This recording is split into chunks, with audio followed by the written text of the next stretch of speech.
Hai guys, Mojo sini. Dalam video ni saya akan ajar macam mana untuk transfer balance ke wallet. Dia ada 9 step disebabkan ramai sangat tak pandai buat 9 step tu. So, video ni untuk korang. Sebelum saya mula, jangan lupa subscribe, like video saya dan stay tune untuk video baru. Okay, so jom kita akan mula. Pertama sekali, tekan transferable balance. Okay, korang ada 3 kategori. Tekan yang transferable balance. Okay, saya tekan. Okay, so nombor 1, download Pi Browser app. Korang kena download Pi Browser daripada Google Play Store ke Apple App Store. Nombor 2, create a Pi wallet. So korang kena create wallet baru. Okay, yang tak pernah guna yang pernah guna tak boleh. So nombor 3, korang kena confirm. Sudah create, confirm, letak you punya wallet address lah. Dan nombor 4, dia suruh you log up. So korang boleh pilih nak log up ke tak nak log up. Kalau log up, dia akan bagi you percentage tinggi sikit. So korang boleh pilih nak log up ke tak nak log up. Okay, korang boleh pilih lah. Nombor 5, secure your account. Secure tu korang kena letak itu email lah,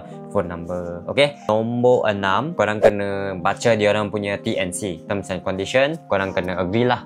Okay, nombor 7, ini paling penting, KYC. Apa itu KYC? KYC korang kena scan IC depan, IC belakang, isi nama, isi alamat, semua benda korang kena upload. Kalau korang letak tak sama dengan IC, mesti reject punya. Kena letak sebiji macam dekat IC.